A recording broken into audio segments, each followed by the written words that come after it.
Before we get started with our interview with Bill Barretta, we want to give you some updates. So we've gotten compliments since just about the beginning of the show how much people love our Puppeteers. And now we're working directly with the distributor who made ours to get the Puppeteer mugs for you guys. And as a special promotion to get 10% off your Puppeteers, leave us a review on iTunes. Take a screen cap of it and tag us on Facebook, Instagram, or Twitter, and we'll give you 10% off your order. Just tag @PuppeteersPod. And even if you don't want a mug, we would really appreciate your feedback and a review. It helps out the show so much. And even if you can't, support us on Patreon, that's another good way to support the podcast as well. Yeah, and speaking of Patreon, we just want to thank everybody who's been supporting us there so far. The show does not happen in a vacuum, and it's so appreciative to see people liking and sharing and giving whatever they can to allow us to continue to make Puppeteers and not have as much of an out-of-pocket cost for us. We want to make the best show possible, and you guys are making that happen. You can support us with as little as $1 per episode, or if you want to do a one-time donation, you can do that on our website as well. But even if you are unable to do that at this time, really sharing our episodes and giving us feedback and the reviews goes a long way as well. Absolutely. So thank you to all who've done that already. We look forward to hearing from more of you in any way, shape, or form. Be sure to follow Puppeteers on all of our social media. And Adam, I think it is time for Mr. Bill Barretta. All right, here we go. You've got to watch the actors that you're working with, because they're trained to work moment to moment and they're trained to react in the moment. So if I'm not doing that, then they're getting nothing from me. Right. So the less I think about myself and the more I think about how they're reacting to what I'm doing and how I'm reacting to them is what makes it all feel real and feel alive and creates that illusion, that it's really happening. Welcome back to Puppeteers. We're your hosts, Adam Kreutinger and Cameron Garrity. And today we have Bill Barretta on the show. Welcome to the show, Bill. Oh, thanks. Well, for anybody who doesn't know, who listens to this podcast, Bill has been with the Henson and Muppets for almost 30 years now. Got his start on Dinosaurs, created some of his own characters like Pepe and Bobo the Bear, and has done some other great work inheriting some of Jim Henson's characters, Swedish Chef, Rowlf the Dog, Dr. Teeth, and also starred in the Happytime Murders last summer. And we're just so pleased to have him here. So, Mr. Barretta, welcome to Puppeteers.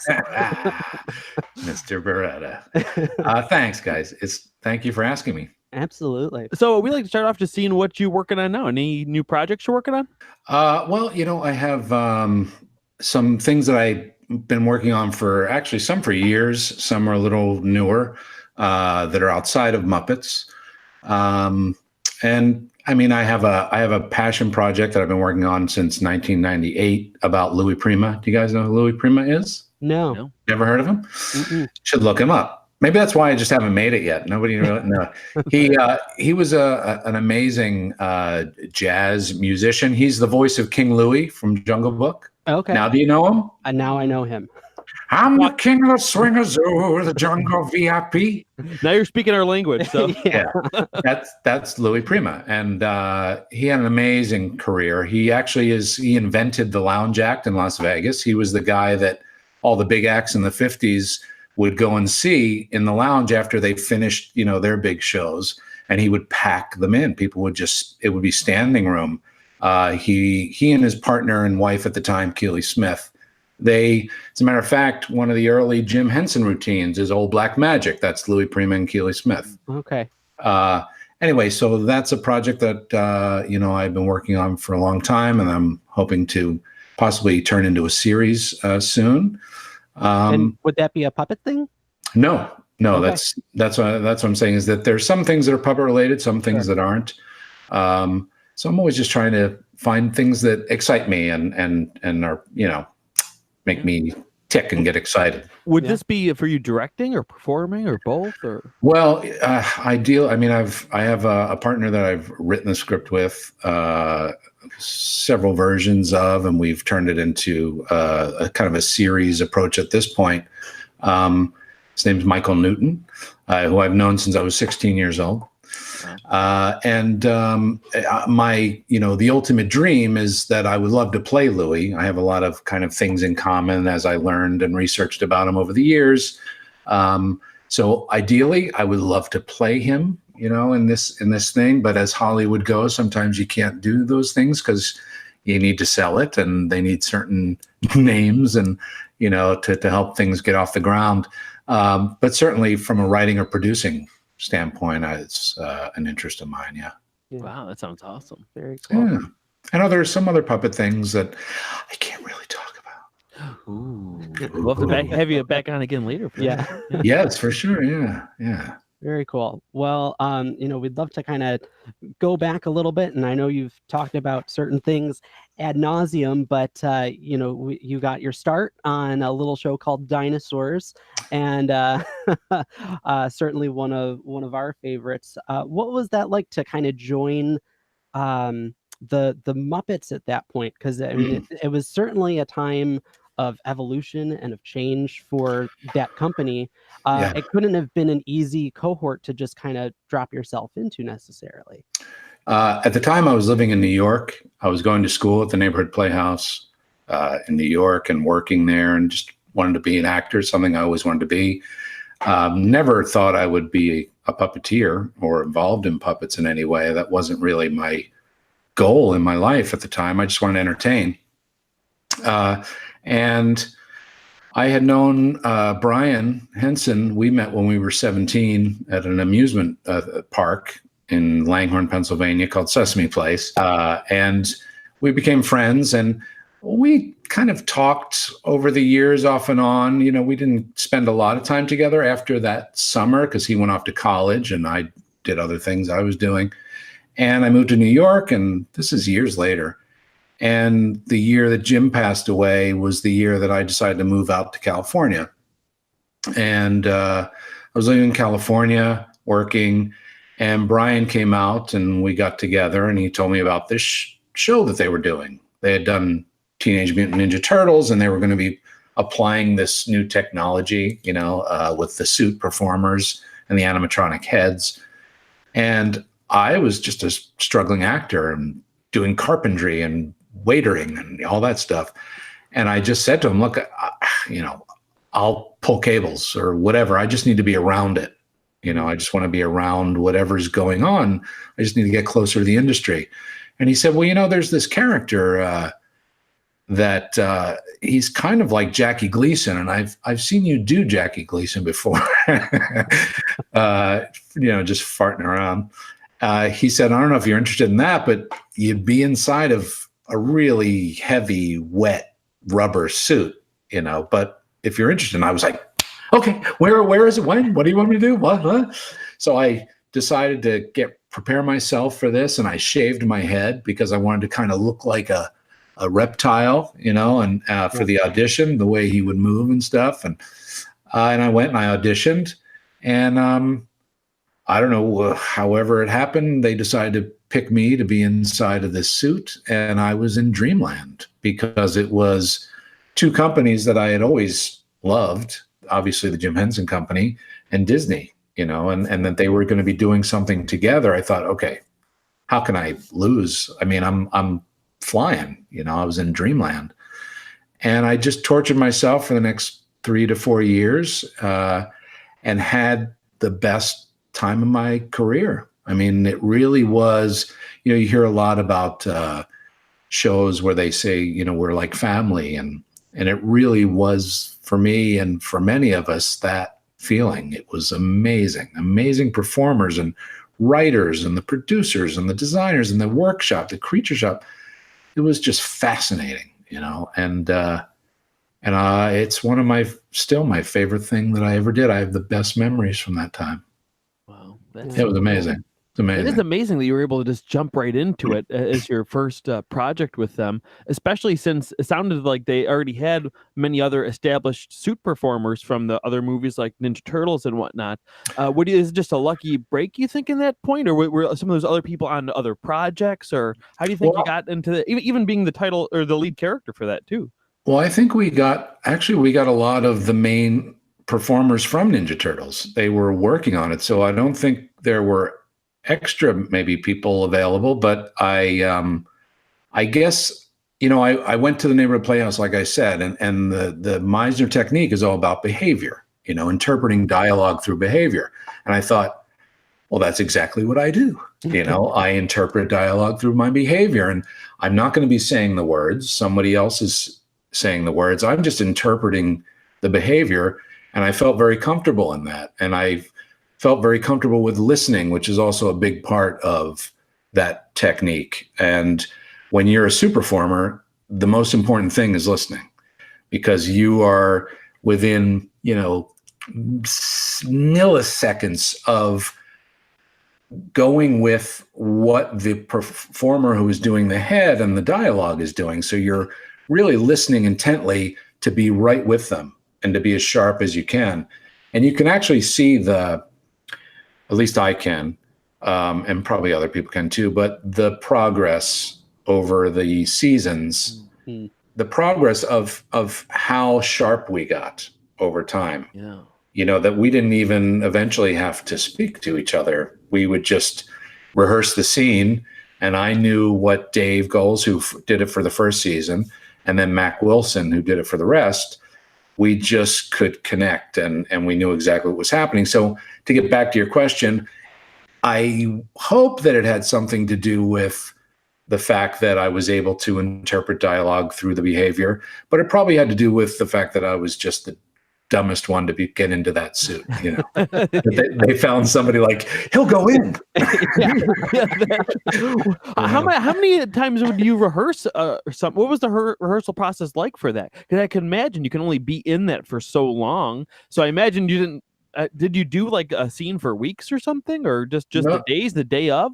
No, like a proper sitcom, you have table reads and that sort of thing. But then when you're on set, we would take the time to rehearse the scene on the set. But we were usually, actually in the beginning of the day, in the morning, everybody was in their robes and leotards, their sweaty black leotards that were underneath.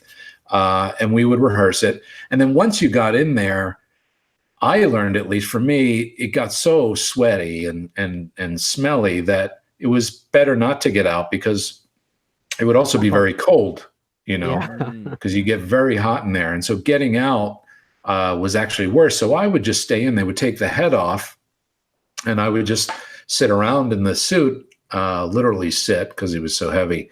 But I would then, for rehearsal, be in my suit without the head, and just off the set would be the actors, performers who were doing the dialogue and the animatronic puppeteering, and they would read it and we would block it. And I think sometimes it was so interesting. Sometimes I think Mac used to watch my facial expressions to draw from, to use, with Earl face ultimately, like so it would really be surprising sometimes when I was inside there and I would look out of the mouth when we would stop to look back at the footage or what we had just shot. And I would think, that's what I was, that's how I felt, that's how I thought I looked in a way. So it was, so that was kind of the process. And, then I don't know, the longest we'd stay in, I'm going to guess was, 4 or 5 hours we could go, but not with the head on the whole time. So we would go about that long, and then, lunch, you get out for a while and take a nap and eat something and then get back in. But they were long days. We used to do 14 to 16-hour days. And the schedule, we'd start at, say, 8 a.m. on a Monday, and we'd go late. And so it would push, right? So then you'd end up coming in later the next day to push for the next 12 to 16 hours. And so by the weekend, we would shoot till 3 or 4 in the morning. It was crazy. Yeah. Crazy. Totally insane. disorienting. Did those Insane. puppets last the run of the whole show too? Or did they remake them at all?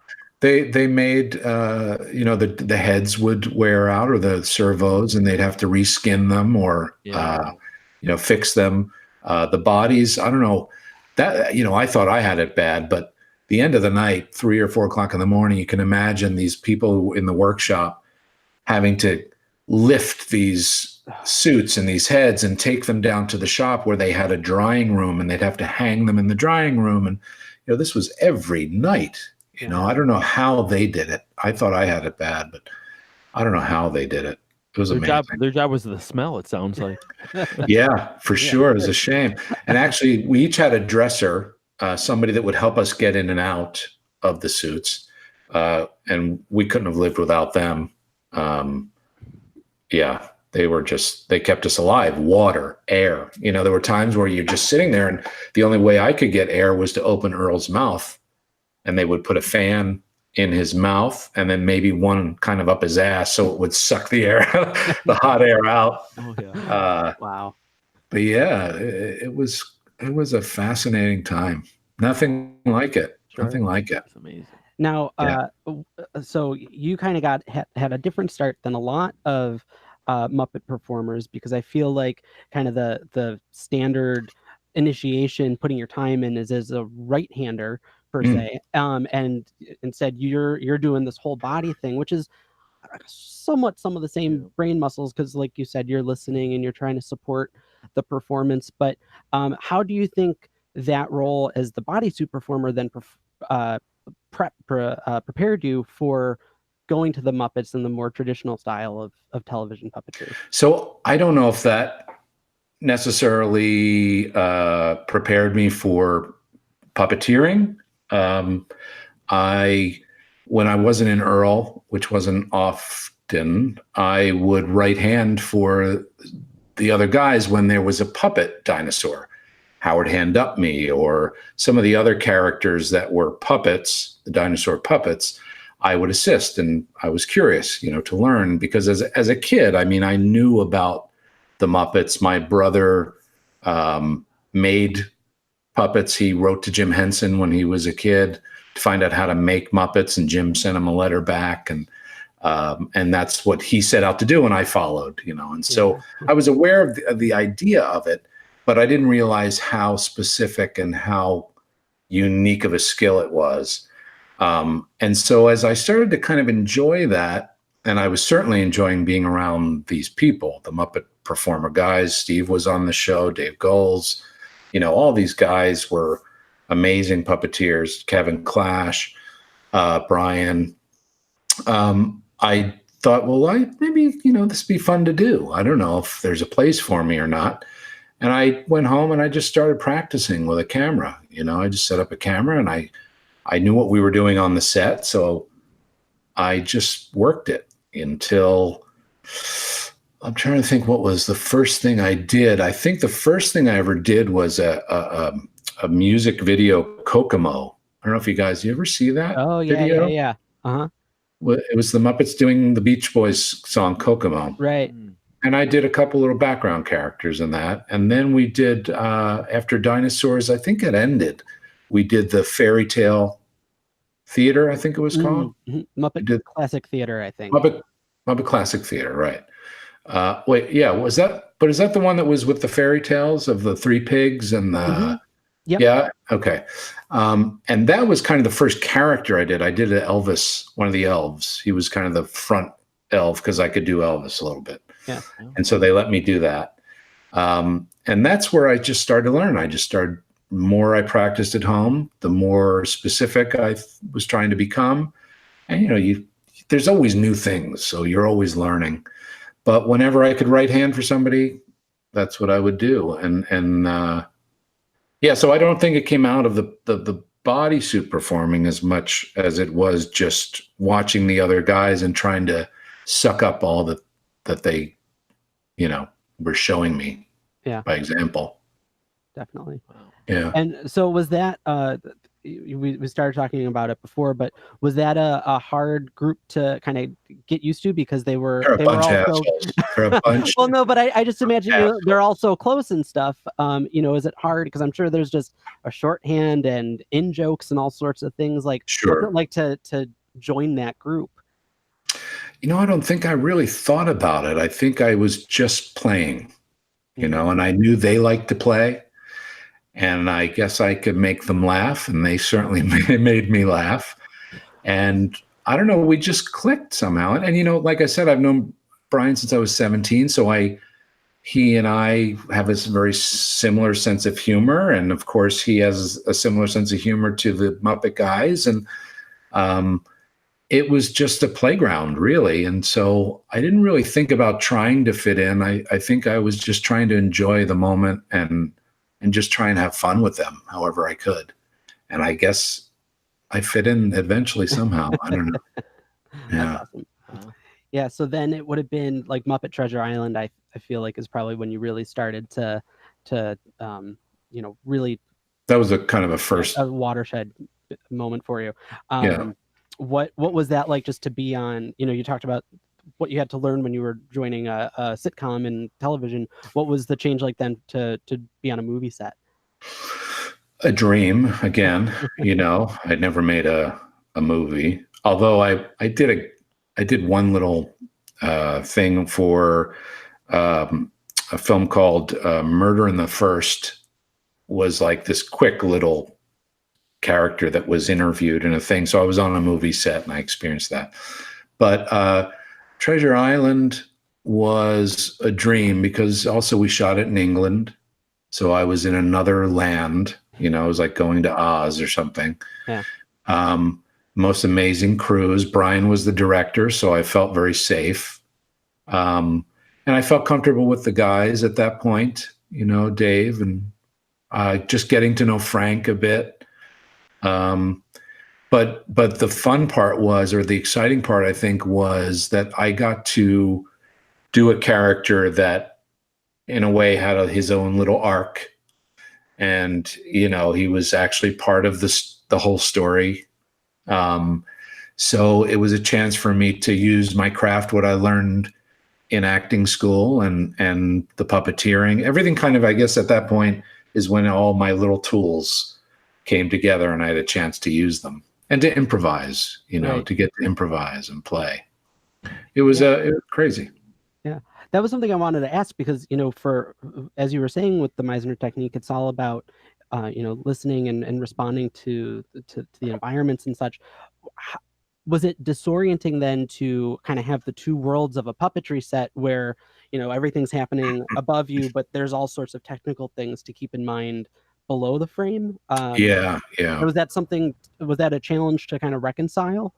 Absolutely. I think when, because, puppeteers come from different places. Some start off wanting to be a puppeteer, or they're an artist and they become a puppeteer, or they're study acting and they become a puppeteer.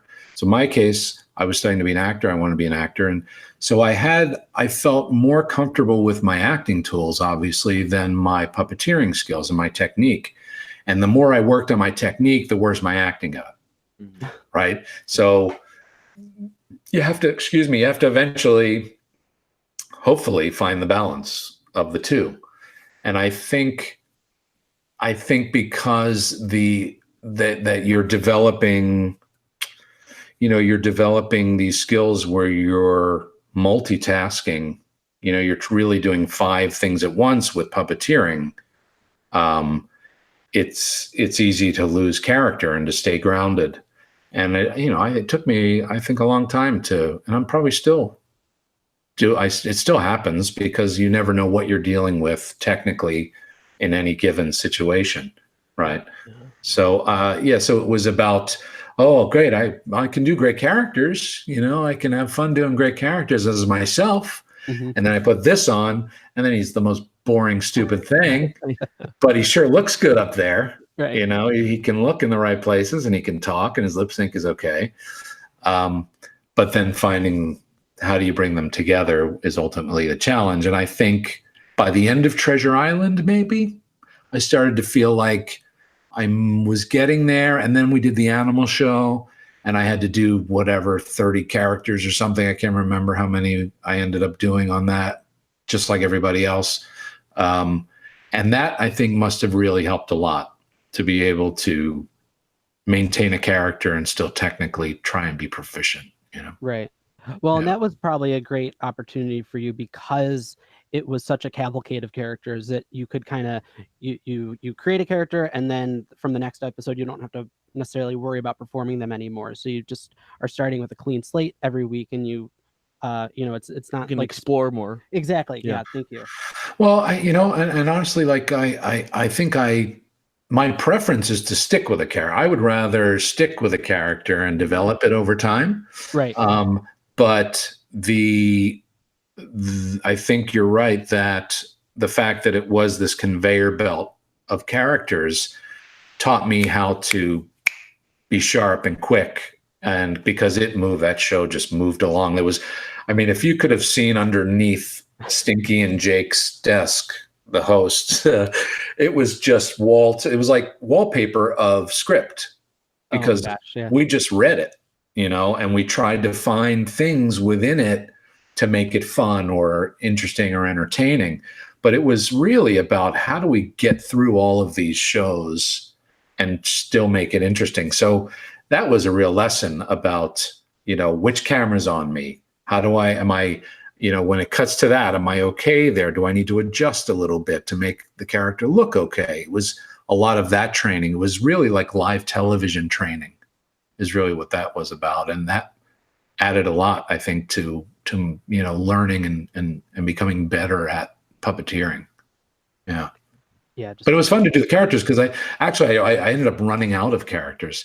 So what I at least vocally, so what I would start to do is just find different octaves for different voices. Oh, yeah. So like I would be down here doing like a Brando, low Brando. And then maybe I bring him up here a little bit. And then you come up here a little more. But then try and add some other characteristics to them. But that was the only way I could figure out how to do different voices. I think it's something Dave said. Like you only have 3 voices, but then what you could do within those 3 is where you get money. Well, no, that's just Dave. He only has 3. Yeah. No, he's right. He's absolutely right. Very cool. So then that was just in time for Muppets Tonight when some of your most recognizable characters you got to create them. What was that process for you of creating those characters? Was that something that happened before the show? Like was there a development period where you guys were thinking about characters like Pepe and Bobo and some of those other new guys, or did that kind of happen as the series went along? No, actually, one character I didn't know what I was going to do with because I had been doing him as myself. Johnny Fiamma was a character that I would do as me. My brother and I would shoot things with these guys. They're 2 brothers, Johnny and Frankie Fiamma, 2 idiots. So that character was something that I wanted to find something to do with. I didn't think it would end up being, a puppet. But what happened was we were in England and they were talking about doing this new show. And so I don't know if it was towards the end, maybe we stayed a little longer to do it, but we did kind of a workshop where they just brought out a rack of puppets that, ones that were recognizable, obviously, so that they could work with other characters that weren't to see if we could find relationships and discover something. And so we would basically, I remember, for example, Frank would just say, grab something and put them up there, and I'll just ask them some questions.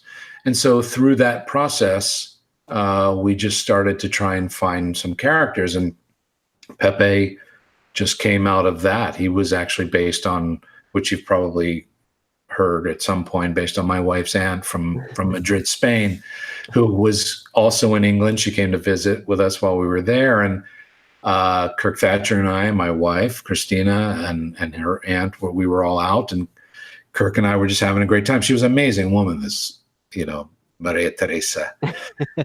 She was phenomenal. And I was just taken with her speech pattern and how she would always put okay at the end of sentences. And so there were things around, that I kind of thought maybe I could apply. But it was really about just grabbing something and playing and seeing if we came up with anything. And I guess Pepe came out of that. I don't know if Bobo came out of that. I don't think I picked him up at that point. I can't remember, honestly. Johnny Fiamma, there wasn't any puppet. There was a puppet that looked like Charlie Rifkin, who was the CEO of Henson at the time. And I used him as a Johnny Fiamma type thing. And then there was a pig who ended up being Howard Tubman that I played around with. He was a Viking pig that I just had some fun with. So yeah, a couple things came out of that. But then, once we were talking about characters, those puppets weren't used. It was about designing and talk about what they would be and collaborating with people like Ed Eith and Eric Engelhart, who built Pepe and so many great characters, and with Kirk Thatcher and Brian. Everybody just collaborated, which is the best part about the Muppets. Is it's such a collaborative experience. There's nothing. Well, I guess there's other things like it, but I've never experienced anything like it. Totally. So at that time too, you're not only creating some of those characters, but it sounded like that was around the time when you were also inheriting some of the Jim Henson characters, right? Like Chef and Rowlf. Or was that not until later? Not quite. It was with Rowlf. It was always they wanted to think, they weren't sure how much they wanted to put him out there. Because he was, such a special character for the family and Jim. And so he was used in I would put him on to do a reaction in Treasure Island. He's sitting at a table and I think he has some line that's brief. And the chef also in the Treasure Island, I did the head and Steve did the hands. But it was just always very quick. There was never like, you should do this or you should do that. It came with time. Yeah. And finding situations that just happened to come up or were written into something. And I gave it a shot. And eventually, I guess it caught on somehow. I can't remember if there was a moment where somebody said, you should do that or you should do that. Yeah. Just grew. Just a natural thing. Yeah. How do you see the process of taking a character on like that? How does that differ for you versus creating original characters? Because I obviously the technical elements are relatively the same, but it's got to be a whole different kind of preparation for you. Oh, completely. Yeah. Because it's not me. Yeah. The characters that I don't want to say come up with, but that I'm a part of or that are part of me is what makes the difference. And so if I'm doing Rowlf for the Swedish Chef, I'm doing an impersonation at best. It's never going to be Jim. It's impossible, But technically, I think that helps a lot to really look at how Jim performed and his energy, very different from mine. So when I do those characters, I think about his energy and what goes into that. Dr. Teet's energy. That one exhausts me because that's not natural for me. It's not comfortable for me to go there. Yeah. And so I just try and then of course, vocally, you're trying to get as close as you can. But I think after a while, you kind of have to just say to yourself, it's never going to be me. Excuse me. It's never going to be me. I'm never going to please everybody. I'm never going to please myself either. My biggest critic. So you just have to let some of you become a part of his characters that he created, because you want them, I guess, to grow and change as I think he would have wanted. Mm-hmm. So I just try and stay faithful to his characters, the integrity of his characters, try to protect the integrity. When people ask you to do certain things that don't feel right, you have to say something. Right.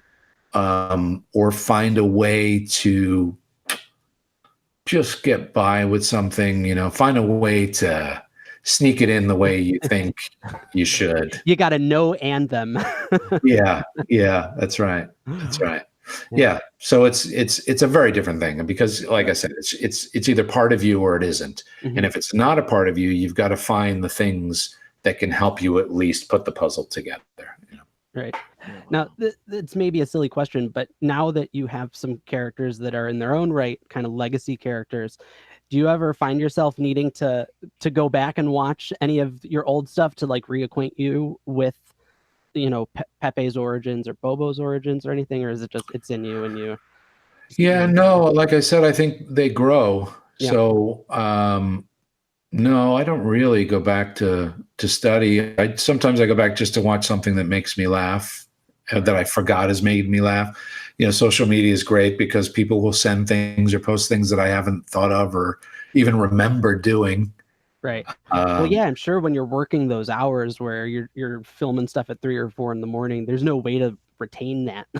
Yeah, and I don't have the greatest. My wife Christine will testify to this. I don't have the greatest memory in the world, so it's fun to see things, and sometimes it's not fun to see things. Right. But yeah, like I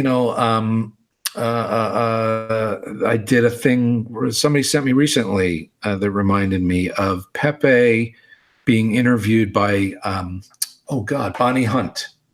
Oh yeah, on the Bonnie Hunt show, which I hadn't seen in a long time, and I forgot how just naughty he was, and it was because I was sick as a dog. I was nauseous, and they said, well, you've got to come because it's the Christmas show and you're doing the Christmas specials coming. We'll get you a car. We'll have the doctor meet you there. I didn't think I was really going to make it. I got there. They gave me a shot, and I just said, are we allowed to curse on here? Are we allowed to curse? Yeah. That's so fine. I said, fuck it. Fuck it. I said to Bonnie, I apologize for being sick, but I can't promise this is going to be great. I'll do my best. I promise. And what I did was I just didn't think about anything. And what turned out to be was a lot of fun. It was just fly by the pants kind of thing. And I forgot that I did that. It was a fun thing to do. It was a fun thing to do. The internet never forgets. That's right. Was that the thing where she had like the crazy like ugly sweater on? That yeah, she had 2 wreaths. Yeah, okay, that's right here. And I think Pepe even said, "I get the funny feeling someone is staring at me." Because her boobs were facing him. It looked like 2 eyes. Yeah. But she had so much fun. We really ended up having a lot of fun, which was unexpected based on how I felt earlier. Yeah. Sometimes you get into that like stage sickness of just like you forget all of it and you forget about it. I had really no choice. I just had to get through it. So let's see what happens. Yeah. Well, for Pepe, what do you think made him sticky that he ended up lasting longer and being in the films and stuff? Because there's been a lot of other characters that have kind of come and go.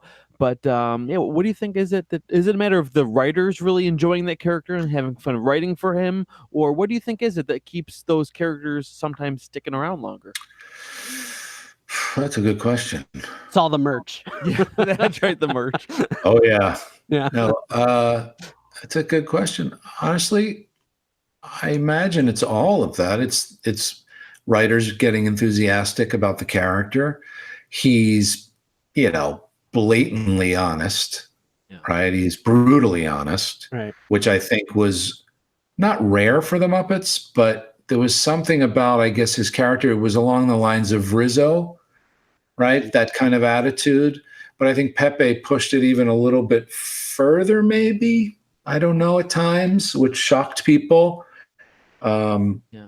His arrogance, his accent, I think, is something charming about his accent, that there wasn't really a core Muppet who was Spanish, right? Except for Sesame Street, obviously. Right. But the Muppet Show characters, because that's really mostly where I spent my time. So within that core group, maybe there was something about him. He's just naughty, he's a ladies' prawn, and I feel like he says what a lot of people just think and stuff, and the way he's just like almost like, especially in today's times, I feel like he's the selfie taken one. He's the one always trying to find out all the info on, He's all about getting things for free. He's all about having a lot of girlfriends and wives, and he doesn't care. Is whatever he can get out of life, he'll take it. Wow. So I think it's obvious. It's actually kind of a Miss Piggy attitude, right? But in a male character, So I don't. And the writers are amazing. Yeah, it seems like that's sort of a trend with a lot of your characters where they're able to kind of be the outside eye and maybe sometimes speak for the audience of like they're saying things that, you know, the Muppets have their own sort of saccharine quality of like always being happy, and like they're able to come in and interject and be like, okay, guys. Commentators, right? Yeah. I guess it's kind of like me, you know. Right.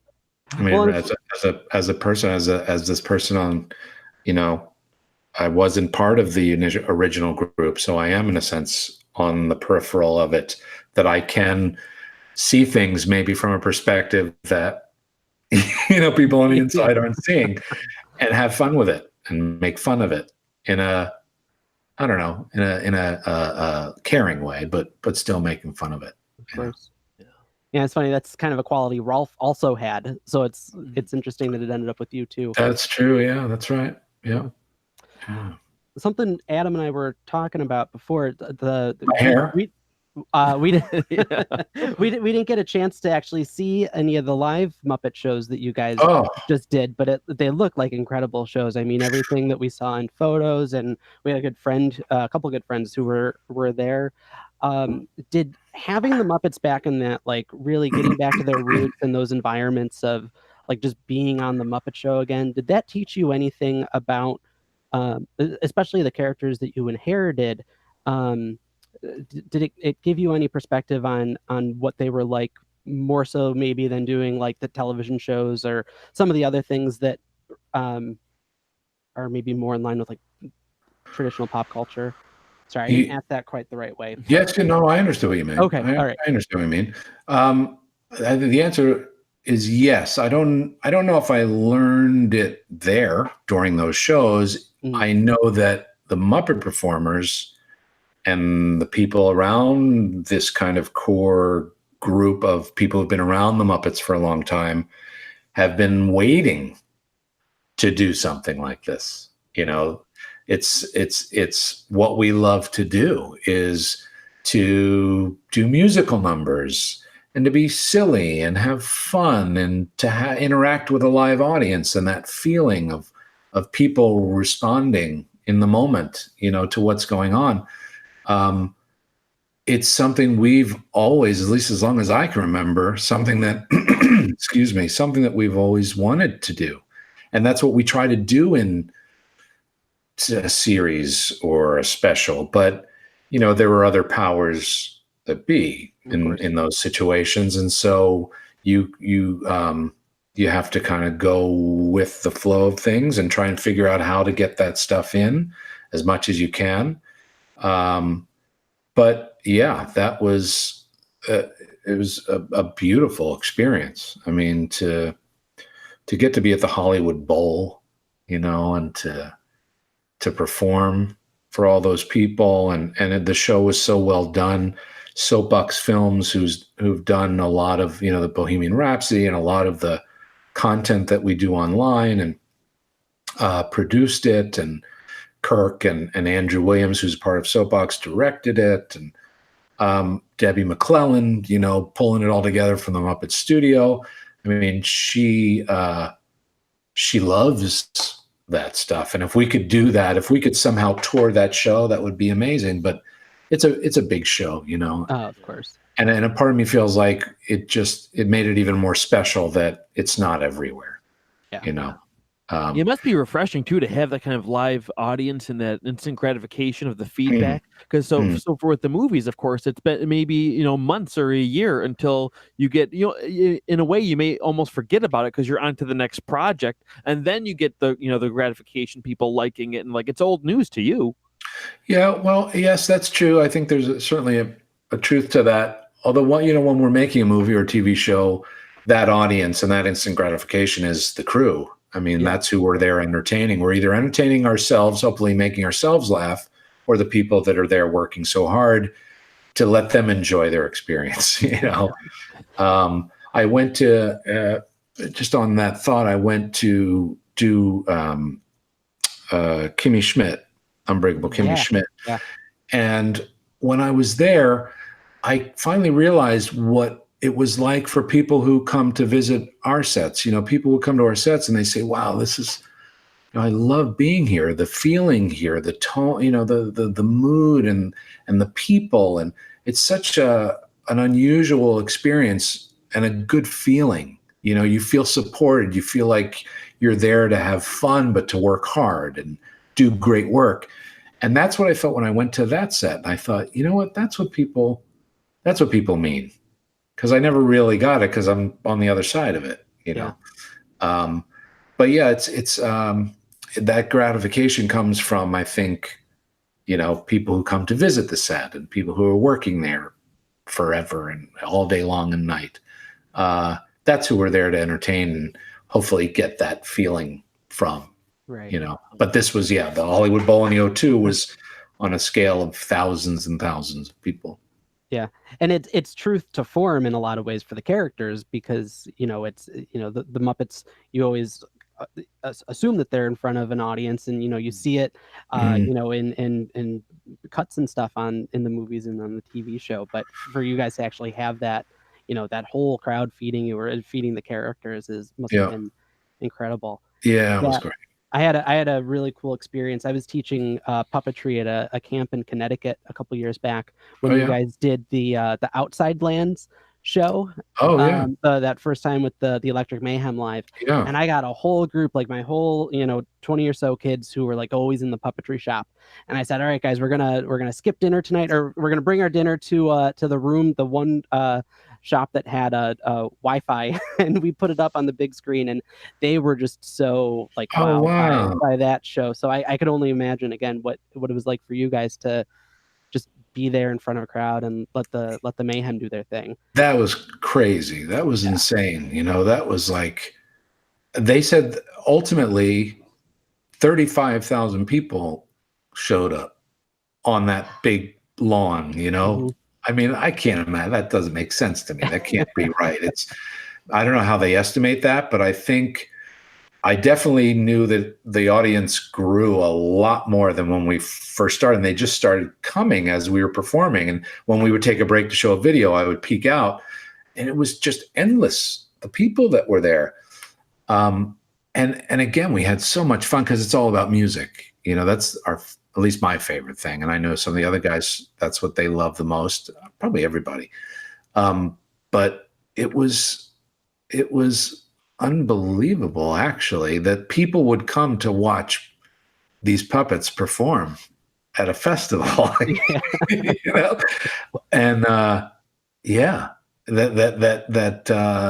they actually were there and watched it and sang along and clapped and swayed back and forth to the music. You know? It's like a real concert. Yeah, it was crazy. I've been talking to Debbie. I'm hoping we've been looking into maybe possibly, and I don't know where it is at this point, but we've inquired about the Mayhem Band being at the Woodstock 50th anniversary. Oh, which so cool. I would love that to happen. I don't know if it's even close to happening, but that's just a fun dream. You know, that would be amazing. Yeah. Oh my God, that would be remarkable. Yeah, that'd be great. Yeah, totally. I hope it works out. I don't know. I don't know if it will. Maybe if the right person sees this podcast video. That's right. It could happen. Mr. Woodstock, if you're watching. Right. Like, comment, share. Make sure you share this one. That's right. Yeah. Oh, wow. That's great. Yeah. Very cool. Yeah. You want to jump back to Kimmy Schmidt a little bit? Yeah, sure. How did you get involved with that? Were you a fan of the show before that? Honestly, I'm a fan of Tina's. I actually hadn't seen it. And I guess they were looking for an actor who was also a puppeteer. And they apparently, I didn't know at the time, but they love using puppeteers and puppet characters on their show, which I wasn't aware of. And I think, I'm trying to remember, but I think Joey Mazza, they hadn't found somebody yet. And I think Joey Mazzarino maybe, do you guys know Joey Mazzarino? Yep. Who Joey? Yeah. Yeah. I think I think his kids go to school with Tina Fey's kids, and they were talking, and I think he recommended that maybe they call me, but they weren't using, I guess they don't normally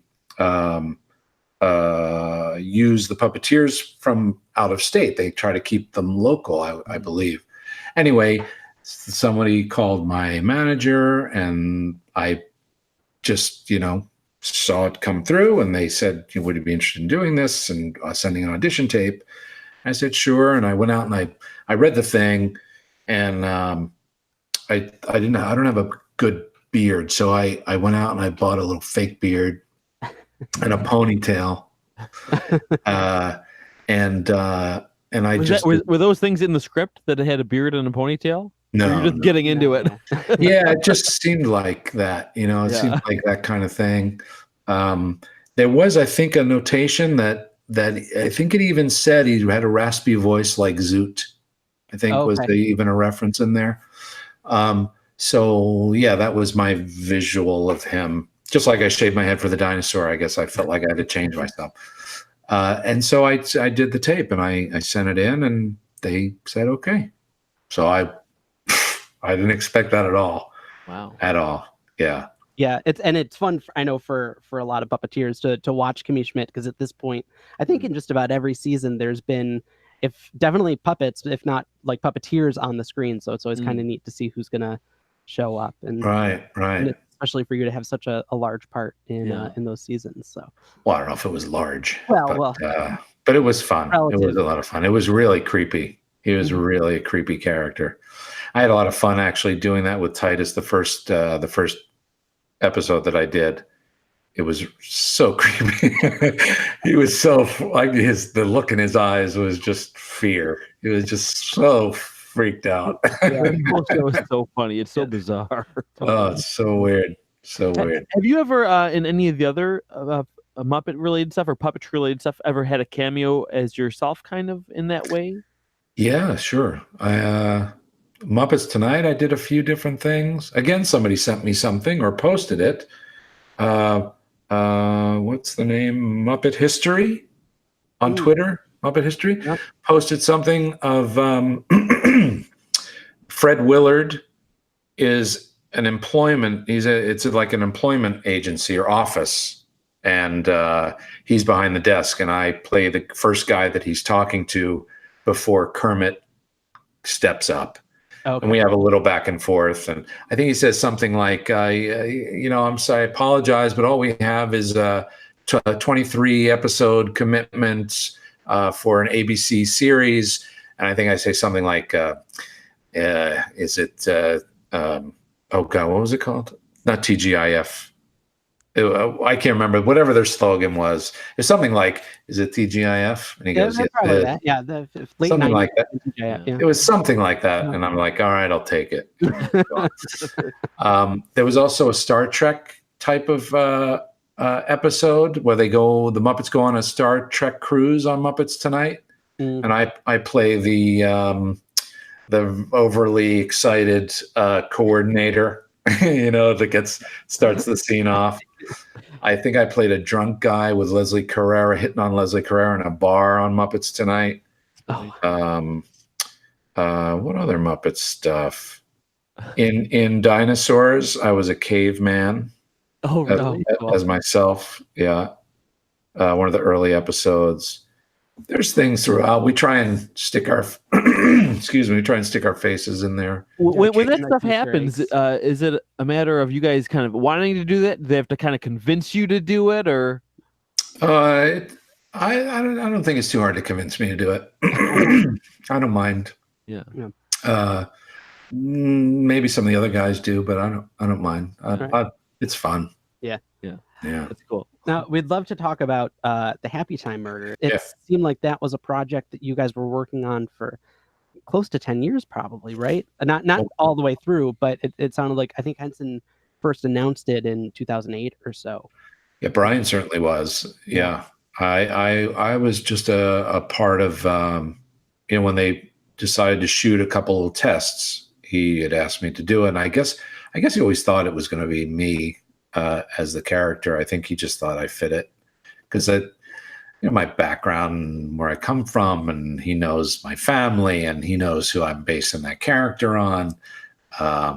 So he, I guess, he thought that I should probably do that. So I was involved in the early tests, and many years later, he fought for it and hung in there, and and it happened. That's great.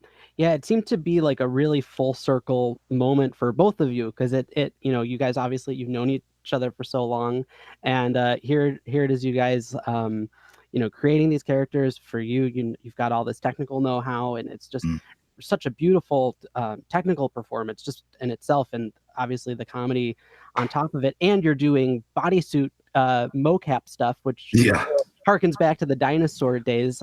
What was that experience like for you? Just working the mocap part, or the film in general? The film in general. Well, I loved it. I loved making that movie. I think, unfortunately, it's not the movie that we made. But it's a movie. But I had a great time making it. It was a very collaborative experience with Melissa. I had a great time working with her and Brian, everybody. The shop was amazing. Kevin Clash.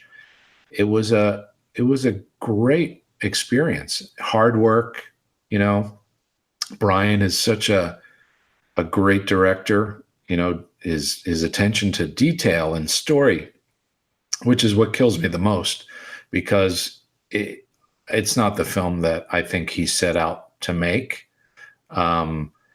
Everything's there, everything that he set out to make is there, but unfortunately what didn't get on the screen is a real shame, because a lot of great character stuff, a lot of great relationship stuff was tossed to the side for shock value, for more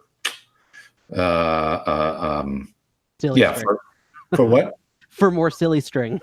For the cheaper jokes and the shock value of it all, which would have been there anyway. There was no need to take anything away to push that stuff. It certainly didn't make the movie better. And obviously people responded in that way. They thought, well, what, something's not right. Yeah, I was listening to the commentary track yesterday, and I noticed a couple times he had referenced. I haven't heard that yet, but yes, go ahead. You were in it. I hope you know. I know. I never heard it after we did it. So I don't know. What I thought was interesting, a handful of times, he mentioned that about things that they had to change or whatnot, because they thought the scene that whoever the overlord said, well, this isn't funny enough. This part's not funny enough. It's not funny enough. And I guess I don't remember if he specifically said this, but kind of the feeling I got from him is like, not everything needs to be a joke. Like we're trying to tell a story too. Or a blue joke. Exactly. Yeah. That's where I think they pushed too hard for the blue stuff, and it's a shame. There's still some amazing stuff in there. There's still some great things in there, and it just unfortunately got changed. So that's what happens. That's what happens. Yeah. Yeah. Well, I was shocked though, because I didn't know that you guys had done as much digital puppetry in that movie as you did, because it just is so visually realistic, and it just it has the feel of puppet movement. So I didn't give a second thought to seeing a character full frame. So was that something? Did you guys think that was something that had to happen in the movie, or was it just the technology caught up with you and it was like, why not do it? Do you know how that decision got made? I don't. I mean, that's really something you'd have to ask Brian. I'm not sure what choices were made when and for which scenes or which characters, but I think that's probably the director's eye and his vision. So I know Brian wanted to see the world and them in the world and try to explore a little more than, Muppets, which were very specific about very specific moments that we used the Muppets full body or full frame. And Brian wanted to do that as well, but I think he had an opportunity to do it even more working with the great effects place that, is part of the film. They did an amazing job. So I think it was just his choices ultimately of when and what to use and how to do it. I mean, it's such a shame. There's an amazing dance sequence that was supposed to be at the end of the movie with Phil, where he regains his inner puppet, that's gone, that we did it with me in a mocap suit, some of it, and then we did it full out, rotted full body characters with 5 great puppeteers, and there's some great stuff that isn't in there. Do you think we'll ever get that director's cut? I would pray for it. I do. I hope that we would. I don't know if they would spend the money at this point to do it, because send me the footage. I'll edit it. Right now. Right? I know, and that's that. There's so many other things too. Yeah. So many other funny little moments. So many. Someone needs to start a GoFundMe for it. How about that? Yeah, that's right. Oh man. Oh, well, one more thing I just wanted to talk about that I noticed in the commentary that you just briefly kind of touched, but in the one scene where you were driving, you guys got in a car accident. Yeah. And Brian was saying that was actually the shot that you guys use, and then you just used up to the last frame. Yeah. Right. Yeah. Oh my gosh, because I've been in a tiny little fender bender or something like that before, and sometimes your back just hurts. But I mean, it was even though you may even only been going 10, 20 miles an hour or something, it was head on too, right? Pretty much. I mean, it's a good thing that we hit them, because my head was down next to the driver's door at the bottom. If they would have hit us, that could have been really bad. So fortunately, they got just far enough for us to be able to hit their front right side of the, whatever that area, the tire side. And it was myself and Alice Deneen as well. She was down there with me, and the two of us got rocked, and sure. It wasn't good. We stopped, and that was it for the day, I think. And we both went to emergency to make sure we were okay and check everybody out, make sure everybody was all right. But, yeah, that freaked me out a little bit because I saw it coming. I was watching it happen. Right. And you can about hear an out-of-body experience. Yeah. You can hear me as when on the playback, you just hear me go, "Oh my God! Whoa! No! Whoa. Damn! Oh God! Cloud coming in full HD. Right. Oh my God! Oh my goodness! But everybody was fine. But just a really scary moment, unexpected. Oh, for sure. Yeah. One other question that I wanted to ask, and then we could kind of start wrapping up. But you tell this wonderful story about when you were working with Jerry Nelson playing Blind Pew, and it seemed like this great moment where you were gung ho and really trying to do your best to be a support to him, asking him what do you want me to do with these live hands, and he kind of tells you just go with it. And it was such a beautiful moment of him trusting you. And something we wanted to talk to you about is how do you now, what does a performer need to do to earn your trust?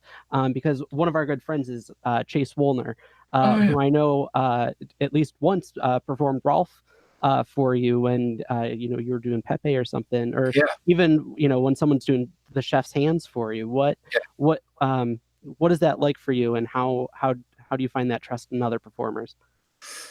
I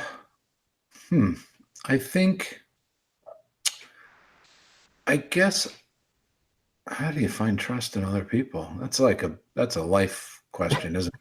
Especially a guy like Chase Woolner. Just kidding. But I don't know. I guess you just do. You just hope for the best. Yeah. You encourage and support whatever that person is doing. You don't chop them down or tell them it's wrong. You just suggest maybe different choices if there's something that you feel could be a little different. And maybe, I don't know, I guess you just go with it and you watch, when we're on the last series that we did, and you're working, all these puppeteers that would come in on different days to work, to do, 30 characters or something, or rather you'd have 30 puppeteers coming in. I watch them, and I observe them, and I watch them when they're not on, when they're just hanging out, and are people looking at it and working it, or are they just waiting? Are they trying to show off? Are they hanging in and listening, and observing and watching what other people are doing? I'm a big observer of people, I guess. And so I guess that's a part of it. I try to watch and see how people are and how they, and what kind of personalities they have. Because I think certain people have certain personalities that apply to certain characters, and some people don't. Right. Some people have better instincts as right hand or supporting performers, and some people maybe not as much.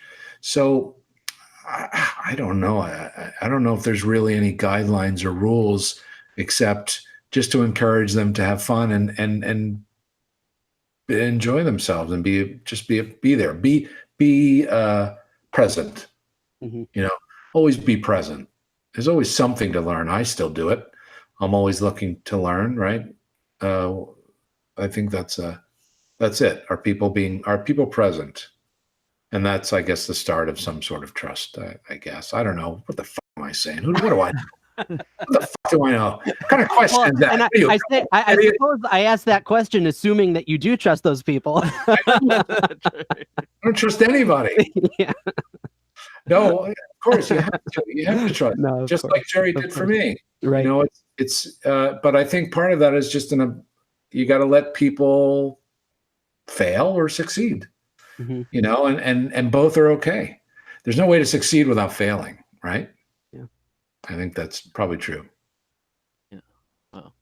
There's one more thing I want to go back to too. I just want to talk just for a brief moment on acting and puppetry, because in a lot of ways, I think every puppeteer is an actor, but of course, not all actors are puppeteers. And there's so many similarities between the two, because you are just acting with a puppet. So, but on the other hand, man, it could not be more different. Do you have any thoughts on that, and maybe the best way to tap into that acting and role? Because I've been on stage for many shows before in the past, and I feel like getting into a character so much, like it's so much like through the eyes and getting those feelings, like you just feel it over your whole body. And of course you do, I think, as a puppet character as well. But do you have any advice on that? On really, because you seem to be so really like most of the performers, of course, but really having a great sense of nuance in the characters that you perform. I think I understand your question, but I don't know if it's two parts. I'm sorry. I'm just trying. I was going to say I don't know if I understand my question. I don't want to set off on some tangent that isn't really what you're looking for, but. I don't know. I guess I am kind of asking a couple things. Even just thinking about yourself as a body performer versus doing this style of puppetry.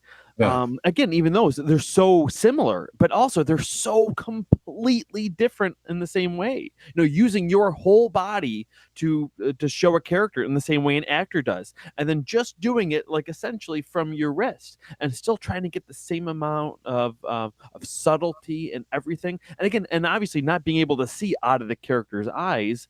Yeah. I think listing reasons. They have monitors, right? But that's a different experience. Using a monitor, it's more of a director's eye than it is an actor's eye. I guess maybe that's a good distinction too, though. Yeah, I think maybe, I don't know if this addresses it exactly, but maybe this is part of it. They're both, I believe anyway, what I was taught is that they can't be ego-driven. Right. So as an actor, you can't think about yourself, at least what I was taught. Right. You focus on the other person. You listen to the other person. Right. If you're really listening to somebody, then you're really going to react to them. Right. If you're performing a puppet, you can't just look at you. Right. Mm-hmm. You have to react to what's going on around you. Right, and respond in real time and listen again.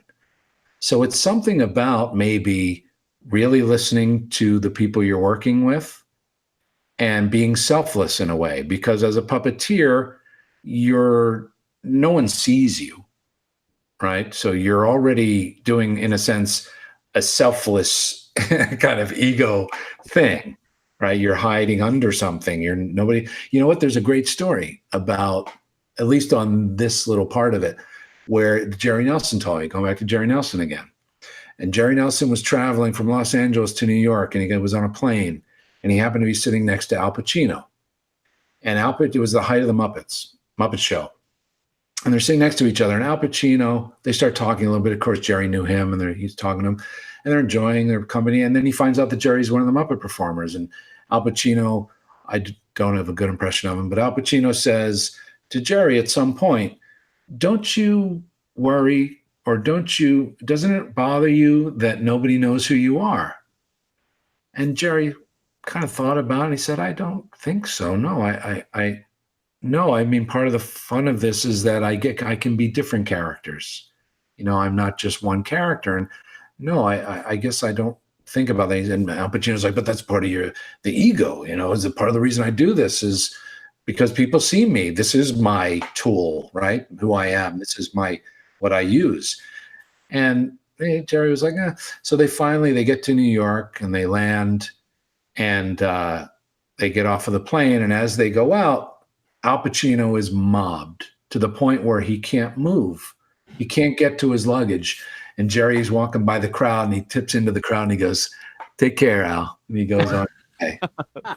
That's great. Oh my God. So there's something about, the ego that I think for puppeteering and acting, at least I believe, I don't think there's really room for it, Mm-hmm. Absolutely. And I guess, again, just going back to listening and really reacting moment to moment, just like the tools they taught me back, at the neighborhood players. It's moment to moment, and listening is what it's all about.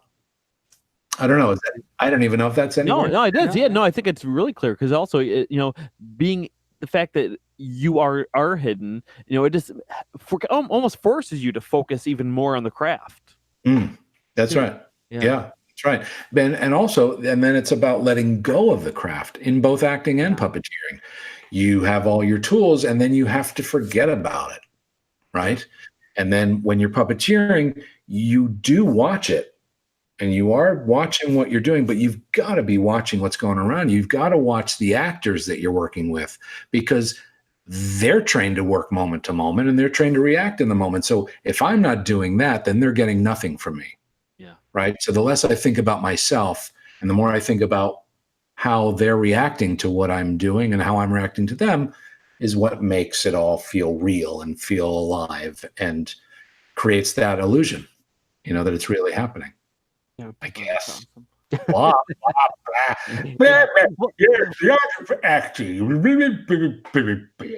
that's it's funny because I think about it's kind of one of the go-to things that when people are interviewed, when celebrities are interviewed about working beside a puppet character, they say, yeah, I was really nervous about working up against an inanimate object, and am I going to just look at the puppeteer the whole time? And it's like two things about that. First of all, you're still right side by side with a fellow actor. Yeah. But you guys also bring them to life. There's nothing inanimate about the puppet when that other actor has to be, doing a scene with them.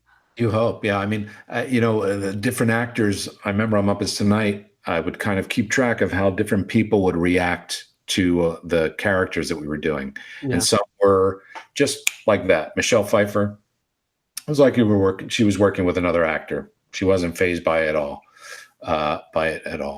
But then somebody like Tony Bennett, who is an artist, his take on it was, look at the colors, It's like, I love the shape of his eyes, and so getting him to relate to Johnny Fiamma on Muppets Tonight took a while. And he looked at it, he thought it was fascinating. Look at it, beautiful. Until we were sitting in between takes, and I was thinking, how am I going to get him to talk to Johnny without just making it feel like he's doing lines? And so I had Johnny sitting there, and Tony's on. It was the talk show set, and Tony's sitting there next to him, and Johnny turns and he goes, "Hey Tony, you know what's wrong with L.A.?" And he goes, "No, what is it? What? You know what's wrong with L.A.?" He goes, "No, what?" He goes, "You can't get good bread." And Tony goes, "That's because the water. there's different water back east, and so and then we start talking about food and relate about food. And now Johnny's asking him what his favorite pasta is, and now they're just talking, and that's when it finally got through, you know. Yeah. But some people, they don't connect right away, and you gotta have to find that way to just, you know, turn that little switch on so that they can let go and enjoy the moment. Yeah. That's incredible. Yeah, I was on a set a couple years ago where I was performing a character that was sitting on a couch next to a human actor, one of our good friends, and we were working real late. It was like the 14th hour of the shoot day, and we're just shooting the shit between takes, and it's like 10-15 minutes have gone by, and finally Bob, the actor, just starts going, Cameron? He's like, where are you? Yeah.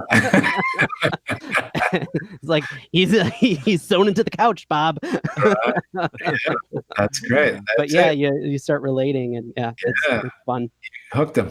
That's perfect. Yeah. Anyhow, well, as we wrap up the thing that we, I'm sorry, you're gonna hate. Yeah, of course, no. I want to go long, but I just thought of something. It's a funny little story, just because it was Tony Bennett. No, of course. It was after we did was it Muppets Most Wanted? Maybe. I think it was Muppets Most Wanted. He was in that, I think, because he was with him and Lady Gaga, I think. Yeah. Right? Yeah. And so we were shooting that bit, and then they wanted to just do a little quick, I don't know, EPK thing with him and Rowlf. And, sorry, EPK? Oh, sorry, like those are, you know, like the publicity packages where they shoot little pieces of video that they can put out or use in different places, right? Yeah. I think it's electronic electronic press kit, maybe. Press kit, thank you. Yes, that's it, electronic press kit. And so they put Rowlf and Tony, and we hadn't seen each other in a while. And so I said, well, what do you want to talk about? What do you want us to talk about? And I said, well, we don't know. We just thought it'd be fun to have you guys together. So I said, Tony, you know, is there anything you want to talk about? Whatever you want to do. So I get Rowlf, and I'm next to him, and we start talking. And I don't know why, but I said, Tony, have you ever done a musical? And he goes, well, once I was in Guys and Dolls. I was terrible. And I said, oh, who'd you play, Nathan Detroit? And he goes, no, I was in Chicago. He thought it was a play. Yeah, it's funny. I don't know if this was something that a lot of kids kind of go through, but it's definitely something that I thought, because, you know, you grow up and different actors end up having like cartoon versions of themselves if they appear on like with the Looney Tunes or whatever. And I don't know if it's because Johnny did a scene with Tony Bennett, but for the longest time growing up, and like I would have been like 5 or 6 or whatever, but thinking that Johnny Fiamma was just the puppet version of Tony Bennett. Oh, wow. Oh, how about that? Yeah. That's But it's great to hear stories of him and you and him interacting, and it's nice that the relationship has continued. Did he recognize you? Like, did he remember that it was you from? Yeah. Yeah, we kept in touch over the years, and actually, when we did Muppets Tonight, he in his trailer, there was a TV that he could watch what was happening on set. And being an artist, he was sketching, and he did a pencil sketch of Johnny and Sal, and brought it on the set and said, excuse me, fellas. Brian and I were together. He said, would you sign this for me? And I was wow. I'm sorry, what? you come again? He said, I would love it if you'd sign it. And so we both signed it, and he kept it. And about 3 years later, I went to see him performing. I went backstage, and he had his notepad, and he said, Bill, here, I want you to have this. And he ripped it out, and he gave me that drawing, you know, and I couldn't believe it. I couldn't believe he gave that to me. And so, yeah, we've kind of over the years just, you know, we'll get together, and he remembers. And actually this last time on the thing with Rowlf, before we even started, he pulled his wallet out. He goes, I just started sculpting. I was like, you're sculpting now? What are you? You're 90? You decided to start sculpting, you know? He goes, oh, yeah, I just did a bust of Bill Clinton. And it was unbelievable. It was beautiful. Like I had no idea he did any of that kind of stuff. I only knew him as the musician. Go Google his artwork. Yeah, He's I will. beautiful painter. Beautiful painter. Oh, Yeah. check it out. Yeah. And now a sculptor, apparently. Yeah. Yeah. Well, now as we start to wrap up, which Yes, I'm sure we could keep talking for hours and hours, but the name of the show is Puppeteers, inspired by Mr. Jim Krupa, who's always threatening to write a biography, an autobiography about all his set nightmares and things that didn't go right in the moment, and you wanted to pull your hair out, but now with some hindsight, you're able to look back and kind of laugh about it. So do you have any good Puppeteer story that you could leave us with? Well, I'm sorry it has to do with Tony Bennett again, but that's all right. I had a literal puppeteer, which was in Muppets Tonight. There's a scene where Tony Bennett is in a box. He's like supposed to be an animatronic Tony Bennett. And it was the first thing we shot with him. And they made him get in this box and stand still. And then Johnny, he's with Sal, and Johnny has other memorabilia. He has Rigatoni Bennett in a can or something. He's got all this Tony Bennett memorabilia, but his prized possession is his animatron Tony. And in the scene, he's supposed to go up to it, and he showing how it works, and he presses the button, and the music comes on, lights come on, Tony comes alive, and he sings "I Left My Heart in San Francisco," one line, and then he goes still. And then once he stops, Johnny has another line. And we start shooting, rolling, Tony's in the box, we're doing our bit. Johnny goes up, he presses the button, and I'm kind of doing this, right? And I'm looking at my monitor, and it hits me. He starts singing "I Left My Heart in San Francisco." And it hits me that Tony Bennett is there. And I just started bawling. And I couldn't speak. I couldn't do my line. And I looked over, and the crew's just watching me, and there's tears running down my face. And I said, "I'm sorry. I can't. I'm sorry. Stop." It's too beautiful. I can't. It was. I couldn't. Yeah, it was a big moment for me, and that is literally my Puppeteer. Yeah. Are those our first literal tears? I think they might be. Wow. Yeah. I'm always reminded of the fact that, like, you guys, like, because we know a lot of puppeteers who've done your kind of work, and they're so down to earth and so easy to talk to, and then you remember the fact that they've had all these interactions with stars and celebrities and stuff. I mean, you must have stories that you could, write your own memoir. It's got to be incredible. Yeah. Wow. Yeah. Very lucky. I feel very lucky and fortunate, and it's been a lot of fun. I hope we're continue to do more and have more fun. I'm sure there'll be a lot more. So if people want to see more, is there any way people can follow along with things that you're working on or projects? You have an Instagram or Twitter you could people or website? Not really. I mean, I'm on Twitter. What am I on Twitter? I think I'm Bill Barretta on Twitter. Okay. I think so. Okay, well, we'll put that up on the screen too. It's right over your face right now. I think so. I think Johnny or Jay Fiamma maybe on Fiamma 19. Is it on Instagram? Yeah, I think you're on Instagram. My wife wants me to get on Instagram. My cousin, I think, set it up for me. I don't know. I just I don't know. I'm not. No, I should probably be more interactive with everybody, but I don't know. You're busy hanging out with Tony Bennett, so. No. I guess I just I don't know how to describe it. I guess I just kind of interact and want to say something when there's something to say and someone to talk to, and I don't kind of just throw thoughts out there. It's just not me, I guess. But maybe one day, maybe one day. Well, we certainly appreciate you sharing your thoughts with us here on the show, and would love to have you back on at some point and do a part 2. So thank you so much for your time, and it was a real pleasure to get to know you. Yeah, thanks so much. Thank you, guys. I really appreciate it. It was really nice talking with you too. You're you're a good-looking pair, and I'll say Aw. that. Thanks. Yeah. We're twins, you know. Yeah, that's Whoa. right. Yeah. No, I didn't- Yeah. Yeah. You Very never cool. know it. You No. never guess. Congratulations. Yeah. Thanks, pal. Cool. All right, Thank you, thanks Mr. a lot. Barretta. Thanks. Oh, yes, that's right. Don't forget, Yeah. Mr. Mr. Brett.